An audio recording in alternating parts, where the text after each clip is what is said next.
You're listening to Civic Media.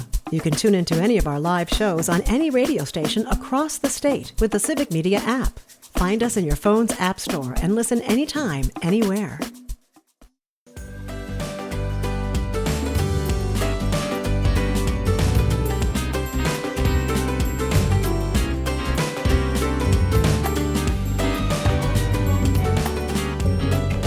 Live across Wisconsin on Civic Media. You're listening to Mornings with Pat Kreitlow, powered by Up North News. Now, from our Lake Wissota studio, here is the founding editor of Up North News, Pat Kreitlow. Good morning once again, 8:06. Nice to have you back here up north on a Thursday morning. It's October 23rd. Chad Holmes standing by from Wausau. Sean O'Malley's going to talk to us about your money and the markets, and Joe Zepecki's going to talk to us about Wisconsin politics and beyond. And also, being one of the chief Milwaukee Bucks fans of Mornings with Pat Kreitlow, powered by Up North News, he might have some impressions on Game 1 as the Milwaukee Bucks start the season 1-0 after upending the Washington Wizards last night. Let's see, over in the mailbag here from YouTube, Rob in Tigerton says, good morning from Tigerton, partly cloudy, 37 degrees. I had a meeting in Shawano, then had lunch with my family at Luigi's in Shawano. It was great food. And he's already looking ahead to the Packers playing in Pittsburgh this weekend against Aaron Rodgers. That's a Sunday night game. And he notes the Packers, the last time they won in Pittsburgh was when Bart Starr was quarterback back in 1970. I mean, it's not like we play in Pittsburgh every year. We don't. But I guess since 1970, we haven't done so good about that. You probably hear about that from people like Chad Holmes because he doesn't just have the big high school sports show. He follows all the sports and joins us from 98.9 WXCO, where you can also hear in the background, if you're listening in Wausau, you hear this big sigh of relief coming from the mayor, Doug Denny, now that special prosecutor Eric Toney, the Fond du Lac County DA, has decided to run for attorney general. Probably won't have any time now, Chad, to look into the mayor, purloining a drop box and moving it from its designated spot. I think the mayor's off the hook on this one now. I think he's going to skate. Oh, wait, he was going to anyway with Eric Toney as special prosecutor. Two things. Number one, the Packers beat Pittsburgh 20-12 in 1970 in what would be, I believe, Bart Starr's last win as starting quarterback in his career with the Green Bay Packers. And number two, Doug Denny. Yes. I mean, was there ever any doubt when Eric Toney was named the special counsel, whatever you want to call it? And the thing that's interesting about the mayor, and we did have in the past week the ethics committee say that he did something wrong, which I think is significant. I think, at this point, whether or not he does have any, I would call, tangible consequences to this, I do think it's still important that this group, after all these months, after all this pressure, did decide, hey, that yes, he did something wrong and that he deserves to be said so, that he did break ethics rules in his movement of the Dropbox. But another thing that I'll add is it's not changing who Doug Denny is. The mayor of Wausau right now, just today, a headline in the Wausau Daily Herald is that he's threatening to veto the budget, that he is, upset that the council's budget actually involves any kind of taxes, because I mean, if you look at the issues involved, that there are things that just naturally the prices go up on, and that you have to make adjustments. And in the big picture, the policies at the federal government affect the policies of the state government. The policies of the state government affect the policies of the county and local governments.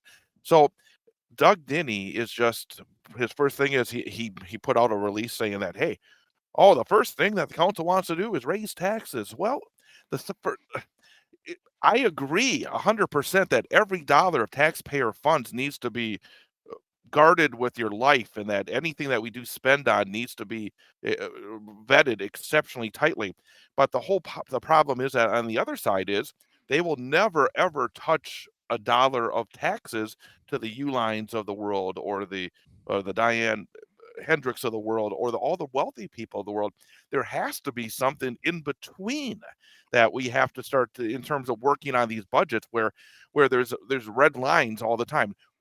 you will never see a Republican do what George H.W. Bush did, is said, this pledge doesn't work, that we Right. have to actually come together and make a deal, because then it ruined his standing within the Republican Party. And we have not seen anybody with any kind of courage on that realm in the 25, 30 years since then. And what they have proven since then is this, yeah, like you said, there is middle ground in there someplace, but it is not middle ground to say that read my lips, no new taxes. Because at that point, when they say, well, we're not going to raise taxes, and so you're going to have to tighten your belts more, we can't help it if you can't keep up with inflation. You're just going to have to cut things. Well, when you're saying that, you are doing the bidding of the billionaires. Because like you just said, we're not going to raise Diane Hendricks' taxes. We're not going to raise John Menard's taxes. We're not going to raise Dick Eline's taxes. We're going to just make a school district or make a city deal with inflation without any new dollars. That's what 70% or so of school districts are seeing right now, with that 0% increase in general state aid. Well, inflation ain't 0%, folks. And so either they got to come back to the public through a referendum, or hope that a legislature is going to recognize that there's inflation, maybe raise taxes at the top end of the margins, and help adequately fund our schools. And if they're not doing that, like I said, in my book, they're just doing the bidding of the billionaires in the first place. And the things that more money is needed for in the WASA budget, and I will say thanks to WASA Daily Herald reporter Eric Fonts for putting this in his story, because he says, what are the significant additions to the budget? And one is a 3% cost of living raise for non-union city employees, and a $4 raise for employees represented by police and fire unions. That is not up to the level of inflation for the past year, is it? I mean, No. you're not giving an overwhelming raise for these employees. There's a net increase of $175,000 for homeless shelter costs, which I think, and anybody that lives here in Wausau knows that is a very vital issue. There's a renewal of the trash and recycling contract and a $400,000 increase, an increase in about $293,000 for debt service on capital projects. I mean, these are things where these are the prices of doing business in our community. And I have no problem with looking at some other discretionary spending and trying to be as frugal as possible.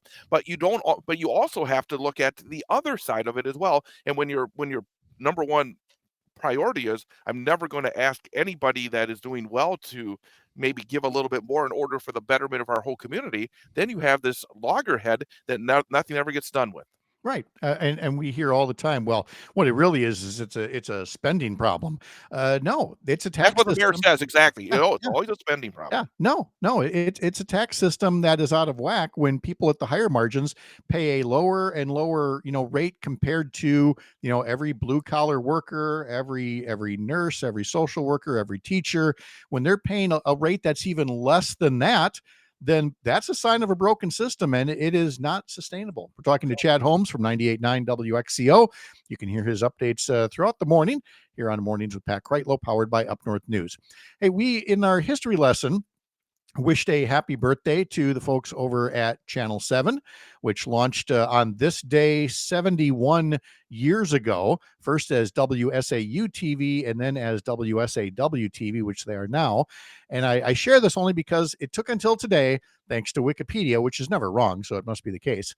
I never knew the story behind the logo there. Every time I'd see, Channel 7 out of Wausau, they'd have that little knight in armor and all that. Then it notes here, Channel 7 originally operated from the Plummer Mansion, a Romanesque style building on North 5th Street, which was torn down in 1972. The castle-like exterior and the suit of armor displayed in the mansion inspired the medieval style 7 logo, along with an accompanying cartoon mascot, the fully armored knight Sir 7, which I always thought was one of the goofier TV logos ever, but it sure had staying power. I have a brush with greatness when it comes Ooh. to Sir 7. Okay. Back in 1991, I was going to college here at the University of Wisconsin Marathon County. And I was part of a student theater group, and we did the show Play It Again, Sam. And I had the lead part in that show. And as part of the set design, the set design, it was a bunch of old movie posters and blah blah. And for some reason, whoever designed the set, and actually, I one of my close friends designed the set, and we called up where they had retired Sir Seven as the mascot at that time. Okay. And Sir Seven was being held somewhere, and I don't know where. I don't know all the story, but we called up, we got Sir Seven, and we had Sir Seven on the stage in this apartment as the part of the set. So That's great. I mean, literally, there is a suit of armor. It's about 6.5 feet tall. I mean, it's not a small. I guess you can get in there and move around, but Sir Seven is on the set, and I should post that on my social media, because I do have pictures of that where Sir Seven was right there at the top of the set, part of the show. I'd be on stage, and there would be Sir Seven right there as well. And the locals all recognized it and loved it. That had Absolutely. that had to be fun. Oh, It that's was fun. It was great to be hanging out with Sir Seven. yeah. No, that's great. You don't see a lot of TV station mascots anymore. No, you don't. But That's Sir definitely- Seven, and you're right. I mean, Sir Seven is cool. I'll say that. They should never take away Sir Seven. He should be out front for everything that they do. Well, why not? If you've got something like that, I mean, there was a time when NBC, and that we're talking, 70s, 80s, tried to like get rid of the peacock. It's like, oh, we're too cool for the that's so 1960s. And somebody like, why wouldn't you lean into this? And they've had the peacock thing going ever since. If you've got a brand and it's working, then run with it, because Absolutely. other places would kill for branding that has that kind of longevity. So that's great. How are you doing with high school playoffs for football? You've got to be one busy fellow this week. Well, tomorrow night, heading down to the Milwaukee area, actually, because Wausau West plays Heartland Arrowhead, and they're very good. Mhm. So, but from what I've heard, I got a friend who's a broadcaster who says, "Hey, that's the greatest place you'll ever go to broadcast from, because some places, sometimes you have to actually sit in the crowd, and sometimes it's very tight." And from what I've been told, it's a wonderful place to I was see a going to game. say it's Heartland area. Yeah, it's going to be plush. I said to him, "Yeah, that's the good news. The bad news is you'll see Heartland Arrowhead's football team on the other side of the field." So, well, there is that. it's a very, very stiff test, but it's also a fun time of year. And had a young man from Merrill High School on our big high school sports show last night, and asked about level 1 playoffs. The playoffs are beginning, and it's such a cool thing. And their team hasn't had a home game in a while, so it's very exciting for them to be at home. And Mhm. it's just and now this week, finally, the weather's cooled down and it actually feels like football. So there's Yeah. going to be a lot of fun tomorrow night throughout the state of Wisconsin with the kickoff of the playoffs.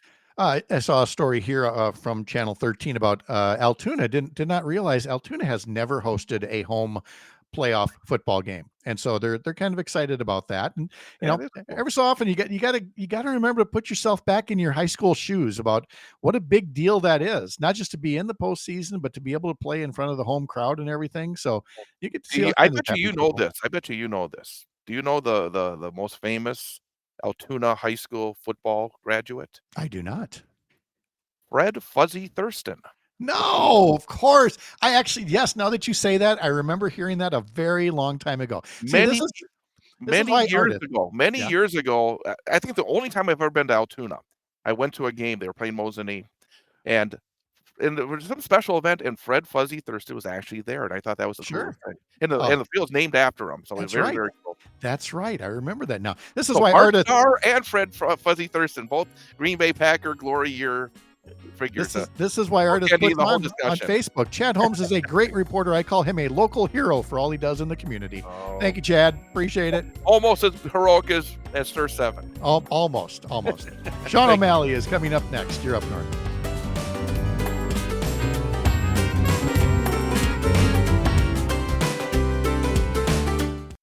You're listening to Civic Media. Stay up to date on the latest news and information for your local community and Wisconsin by signing up for our free email newsletter. Visit civicmedia.us/email to get started.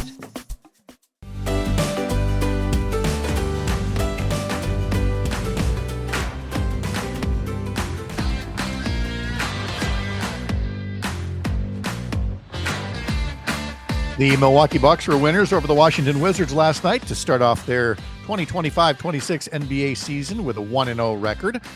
Civic Media radio stations have several options for sports in the coming days here. Of course, you heard Chad Holmes talking all about high school football playoffs. Also, coming up Friday, the Badger men's basketball team is going to be on the radio. Still their exhibition season, but they will be at Fiserv Forum on Friday night, taking on Oklahoma. Coverage begins at 6:30 on several Civic Media stations. Then on Saturday, the Badger football team is at Oregon. That's a night game. Coverage begins at 4 p.m., kickoff around 6 p.m., again on several Civic Media stations. And several Civic Media stations will have the Packers taking on Pittsburgh in Sunday night football. Kickoff is 7:20, so coverage will begin at 5 p.m. Sunday on stations around the Civic Media Radio Network. If you want to know which specific stations have which particular sports, then you're going to have to head over to civicmedia.us to learn more. Let's talk about your money and the markets here with Sean O'Malley now, a Hudson native who's also had a lengthy Wall Street career in anti-money laundering, financial risk management, data analytics and compliance, fraud and risk management. And yet for all of that, he still gets confused sometimes. He thinks MAGA stands for Make America Great Again. Sean, you and I both know there's a new definition of that, right? That's right. We always thought that first A was for America, but apparently no, it actually stands for Make Argentina Great Again. There we go. Who knew? All this time we thought we had it nailed down, but MAGA is actually about Argentina. We do our homework with diligence. We try to be, forthright about what we think is happening, but even we sometimes get fooled. Yeah. So here we are. Yeah, as the perfect follow-on to last week's announcement, of course, about the U.S. Guaranteeing $40 billion in aid to Argentina, which then Argentina turned around and used to subsidize their sales of soybeans to China, which did not help U.S. soybean farmers at all, because what happened? It dropped the price in the market. So the soybeans that they wanted to be able to sell, that they wanted a market for, that they wanted to be able to sell at a price higher than what it cost them to grow, well, they're going to have to keep waiting for that because we're too busy supporting Argentina. But we have doubled down on that bet with Argentina. We are now deciding, President Trump has decided that we need to help Argentina some more, and is currently considering buying 80,000 metric tons of Argentinian beef. To put that in perspective for you folks at home, because I don't know how much a metric ton is either, that is 176 million pounds of beef. That is, as a lot of people across rural America are saying, insane. Because, first off, when you heard the initial news about the bailout to a country that is currently selling all of its soybeans to China, I'm sure you heard a lot of people in rural Wisconsin, rural America going, oh, good thing I don't farm soybeans. It's a good thing I'm just raising these beef cattle. Oh, wait. Now, here's a kick in the pants for you. And by the way, that $40 billion in the aid, in the direct aid, and the private sector aid that's being raised, that would pay for about 2 years worth of the health insurance premiums that Trump and the Republicans are allowing to expire. And so instead of the bailout, if you take that $40 billion and apply it toward Affordable Care Act, health insurance premium tax credits, people would not be seeing their health insurance costs spike to the degree that they are about to. So as we said about the big bloated boondoggle bill of theirs, it's not about not having the money. It's about deciding where the money should go, and it shouldn't go to you. Apparently not. Yeah, but you're overlooking one of the best things of buying Argentinian beef. They have a disease problem right now. They have hoof and mouth. Yep. So not only do we get the benefit of having this, basically infected beef coming here, Republicans are clearly trying to just make us, finding another way to make us I thought it was sicker. Make America Healthy Again. No. Yeah, okay. no. It turns out that so acronym was wrong too. It's Make America Hurl Again, apparently. Yeah, well, from the we try, right? We get the letters right, and sometimes we don't get the meaning right. By the way, food safety inspections risk being curtailed because of the government shutdown here as well. I mean, it's a disaster on all fronts. Well, that's actually a eliminating them. They've already been curtailed. They used to scan for a much broader range of potential pathogens. They are now down to 3 that they scan for. So they've already had to cut back, and now we're looking at potential elimination entirely. So eat at your own risk, America. You know, the old James Carville line is "It's the economy, stupid," and it's as true now as it ever was. I mean, you can have all the bluster that you want, but performance matters in the economy. And since we don't have any economic data to look at because of the shutdown, let's look at some polling data and how are they doing on "It's the economy, stupid" as a scorecard. They're doing stupid. Okay, wow. They're doing stupid. I think it's pretty much universal across the board. So I went and compiled a whole series of different sources, different polls that have all been done fairly recently. And the range is basically from, you've got a lot of sort of, approve and disapprove. There are a couple that are a little bit more unique, like Axios says, what percentage of people think that the economy is going the wrong way. But that's roughly in line with what we're seeing with everything else. They're saying 65% of Americans feel that the economy is going the wrong way. And Pew Research had something a little bit different also. They basically asked, do you think economic conditions are sort of, poor, fair, blah, blah, blah. And 74% of Americans said economic conditions are only fair or poor. So we're definitely seeing a lot of, disapproval across the board, from the NORC Center for Public Affairs to Quinnipiac University, CNBC, Fox News, CBS News. So the scoreboard's not working out well, and as mentioned by a text just now from Christopher in Beaver Dam, let's not forget Argentina is a non-extradition country. Trump's going to need somewhere to flee once the poop emoji hits the fan. So we'll talk more about this with Sean O'Malley after the opening bell.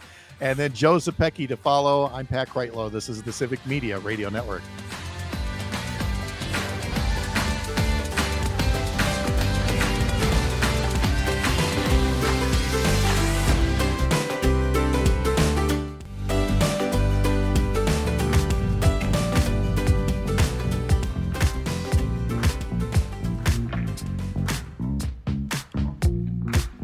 Hey, get yourself signed up for Civic Media's new daily newsletter, chock full of links to show highlights and much more. Head over to civicmediatoday.substack.com. Again, civicmediatoday.substack.com. Time for a little money in the markets after the opening bell with Sean O'Malley, with Joe Zepecki standing by to talk about more about what's in the news this week. But one news story I wanted to ask you about, Sean, dealt with the State of Wisconsin Investment Board, and reports that, I recall talking a few weeks back, maybe it was a couple months back, I'm not exactly sure, but that it was discovered that the State of Wisconsin Investment Board had invested in multiple cryptocurrency funds. And it was a little concerning that they'd invested $187 million. But by the end, the initial $99 million investment had grown to $321 million. And then they did the thing that, I mean, I'm no financial advisor, but even I recommended at the time, was like, if you're there to make money, make a little money and then get the heck out of there. What were your own impressions about the story? Well, it's kind of interesting to talk about SWIB again after all these years. My experience goes back 21 years with SWIB to actually 2004. When I worked for the financial guarantee company that was providing the financial guarantee for the State of Wisconsin Investment Board. It's interesting to see that they've gone from a much more conservative mix from what I recall back then, which was primarily municipal bonds, to ETFs that trade in crypto. I also thought their comment about, well, we're not buying crypto directly was a little disingenuous. It's like, okay, yeah, but you're buying an ETF that invests in crypto and invests in Bitcoin. So that's sort of like saying, okay, we didn't buy any bonds, but we bought an ETF that invests in bonds. Like, right. Still got the bonds, guys, Right. And the State of Wisconsin Investment Board, now they manage the assets of the Wisconsin retirement system with more than 692,000 participants. And so, again, not saying that you have to put it in a shoebox and bury it, but it is very indicative of, the financial times themselves. When you and I were growing up, you were very happy if your local savings and loan gave you 5% on your passbook savings account, and that was it. But now it's always the push for higher margins and better returns. And it was just weird to see that the state investment board is no different. Yeah, and it reminds me of someone else who did something similar back in Orange County back in the mid 90s. Robert Citrone, who is the treasurer of Orange County, who invested in a series of interest rate derivatives that, of course, when suddenly interest rates went the wrong direction, Mr. Citrone's bets went bad rather significantly and nearly bankrupt Orange County. So, more risk means more risk. I mean, I don't know how else to put it. I'm glad that they got their money and did well and got out. Staying out, I think, is the wise move going forward. Yeah, and of course, I can hear people all throughout the Milwaukee County talking about the pension scandal there. So there's no shortage of caution flags that are out there, and I'm glad in this instance it ended well. But that's the high risk, high reward thing. I don't know that you want your state investment board to necessarily play. Sean, thank you for the insight. Appreciate it very much. We'll talk to you next week. All right. Take care, Pat. Have a good one. Yep. Have a good week. Let's bring in Joe Zepecki now to talk a little bit about what's happening in the news as well.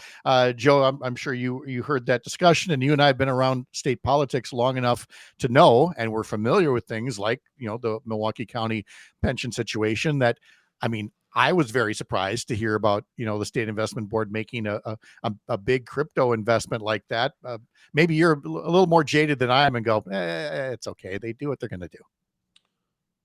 What is the total value of the statewide investment fund right now? Because what I would say is I'm not sure $187 million is actually that big a bet. It's not.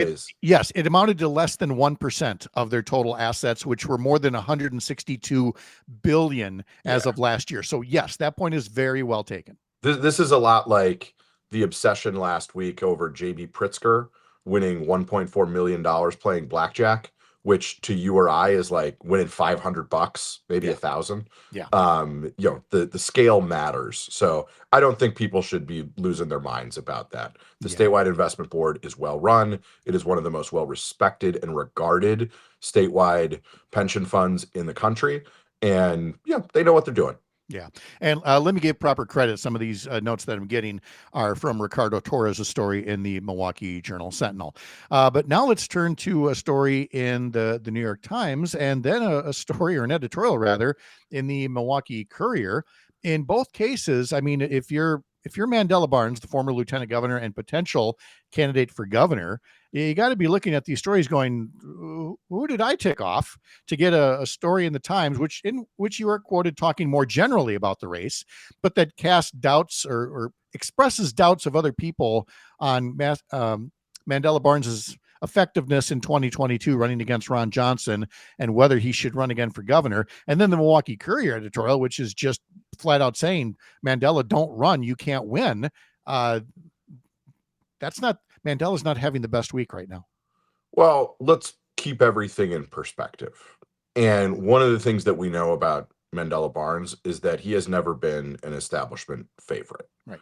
Frankly, he wasn't in 2022, which is why he was not given the nomination for the United States Senate. That was a crowded field with other really good Democrats in it, like Alex Lasry and Sarah Godlewski and Thomas Nelson.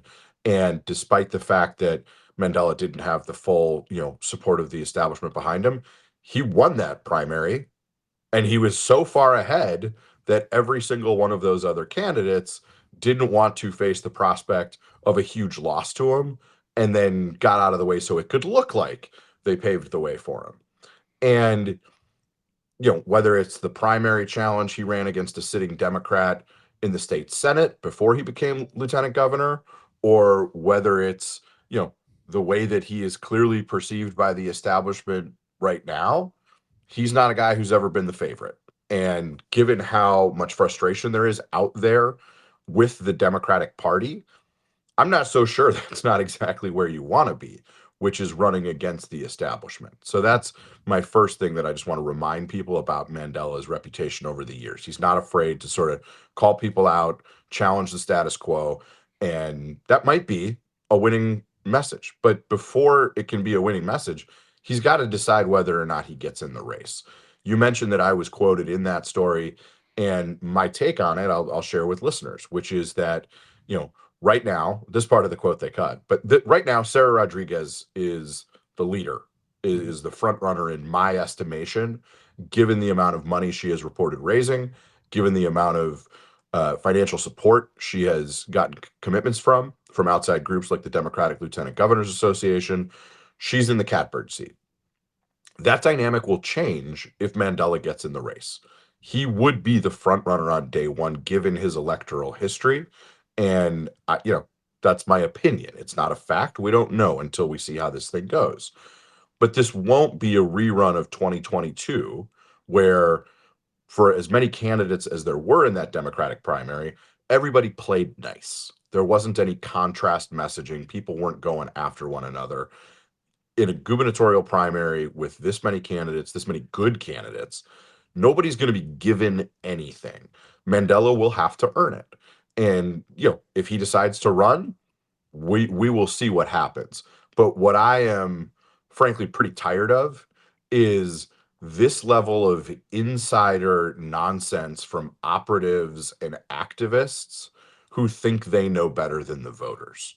Because if I've learned anything in the last 5 years, it's that the political class, of which I am a part, to be clear, doesn't know a darn thing about what the vast majority of Wisconsinites and Americans are going through on a day-to-day basis. If you read that, that Courier thing, which is ridiculous, that's clearly written by one person, and you might have noticed that there was not one name on it. Right. And so I don't think we need to be talking about 2022 spending and margins. I think we need to be talking about what this Trump administration is doing to farmers in northern Wisconsin. We need to be talking about what the Trump administration is doing to limit access to rural health care, how the tariff policy is hammering folks, and it's going to get worse. And we need to talk about the role of the state of Wisconsin in combating that, in standing up to an out of control executive branch that is infringing on states' rights and abilities to govern themselves and make their own decisions every single day. If you want to have a debate about that, if you want to criticize something that any of these candidates may have done that cedes power to the federal government rather than taking power here at the state level, let's have that debate. Let's draw contrasts there, because the polling or the fundraising from 2022 is not what puts food on the table. It's not what helps, parents afford childcare in Wisconsin. So I don't have much time for nonsense like that Courier thing. And in between all of that, by the way, tearing down part of the White House, which is not what the guy said he was going to do to put up his gilded ballroom. And again, I know that that's only symbolism, but it's not just symbolism of excess and of of grift and everything else, but it's symbolism of how, whether again it could be Derek Van Orden, Ron Johnson, Brian Stile, they have all just completely knuckled under in a way that you never would have heard from them pre-Trump. To them, Congress was there to be part of the series of checks and balances, and now they're just like, yes sir, how high can we jump, sir? It's just depressing from a civics standpoint. It's infuriating. Yeah. The idea that the state of Wisconsin is going to run out of money for SNAP so that working families, including some military families who don't make enough money, so they need a little bit of help to put food on the table. In 8 days, those dollars run out, but we've got $250 million to demolish a ballroom and build it back even bigger. The idea that we've got, that Trump wants $230 million from the Department of Justice for DOJ investigating him for crimes. Oh, that's just a shakedown. Can we just call it a shakedown? That's what it is. And we don't have, but meanwhile, we have $20 billion to give to Argentina while the United States soybean market is like collapsing in on itself. The Republican Party is making clearer than ever its priorities. They have money for their toys and for their little pet projects, but they don't have money or any interest in supporting we the people.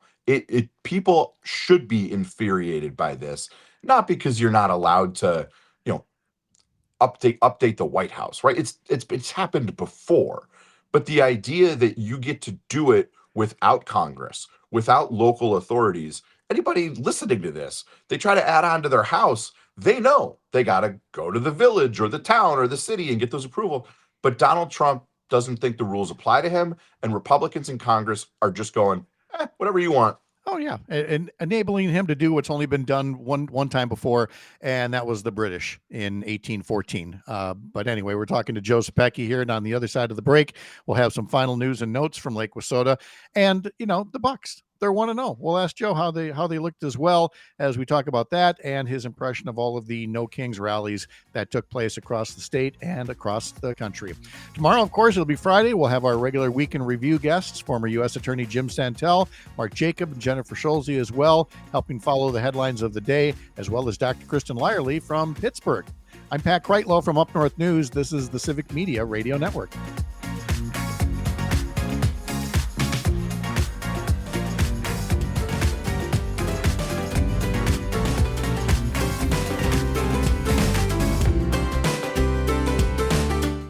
You're listening to Civic Media. Find the latest news, information, and archives of all your favorite shows on the Civic Media website, civicmedia.us.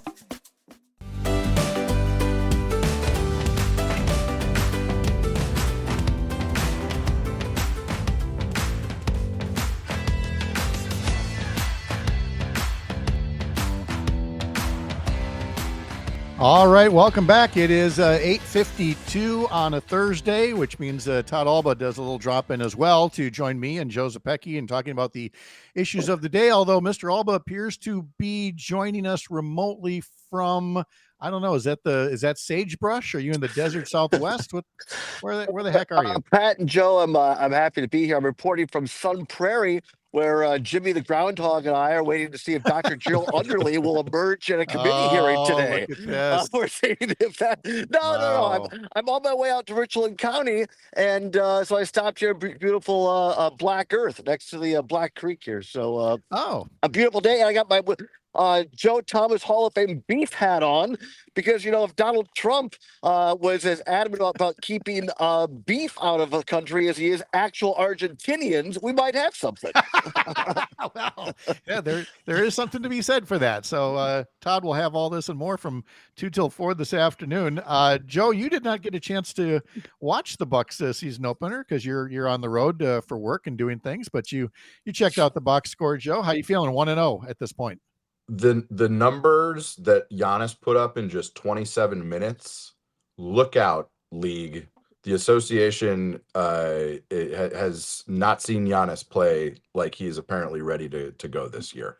And anytime you have one of the top 5 players in the league, you're going to be good.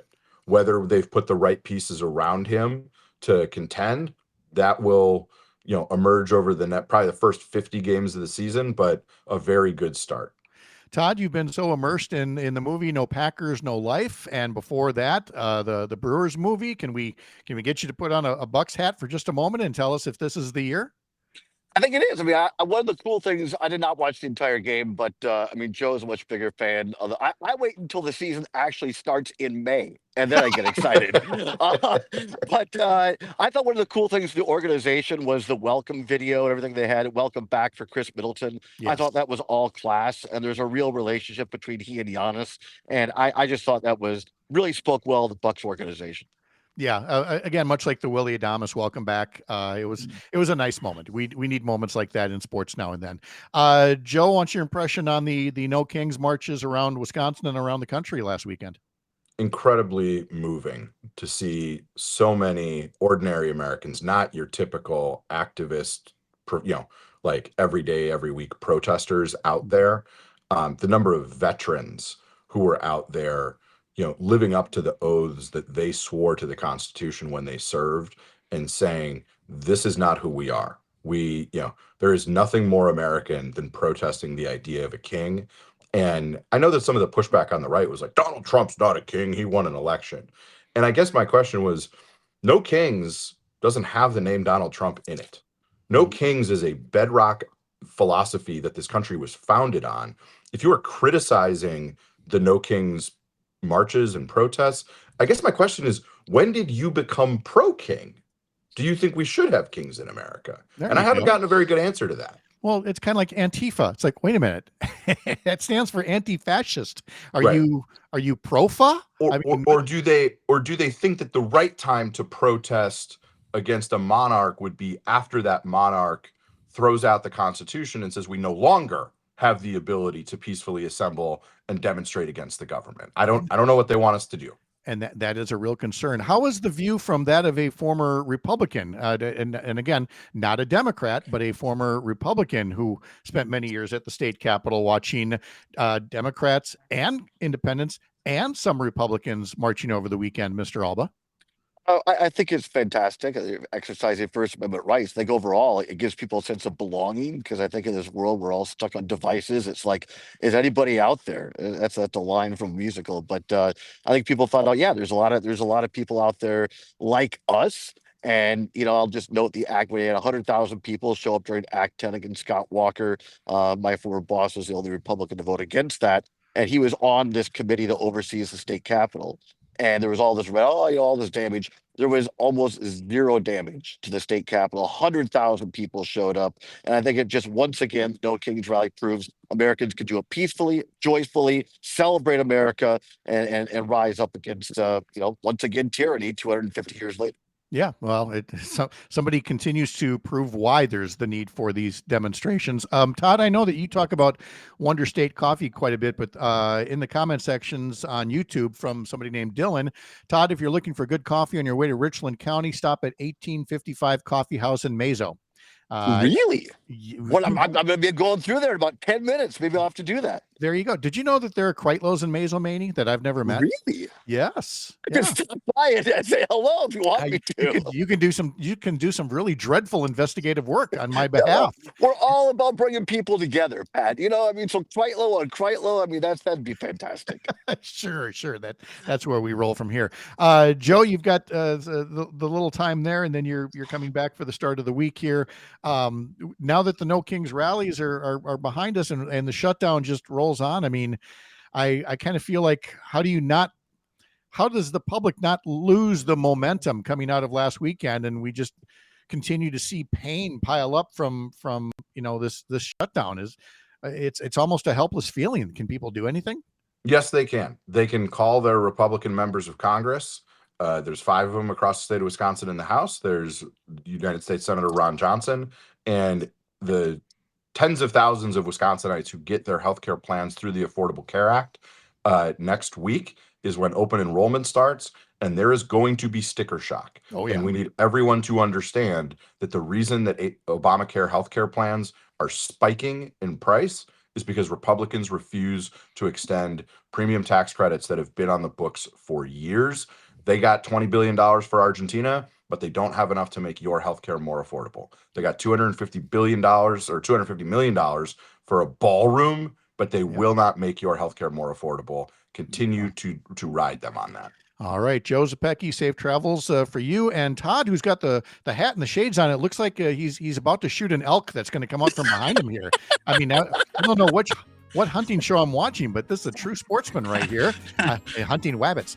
Todd, thank you very much. Good to talk to you as well. Always good to see you guys. Bye-bye. All right, we'll see you later. Thanks to all of you for joining us as well. We'll see you Friday morning with our Weekend Review panel, Dr. Kristen Lyerly and Mike Clemens with sports here on the Civic Media Radio Network. Have a great day.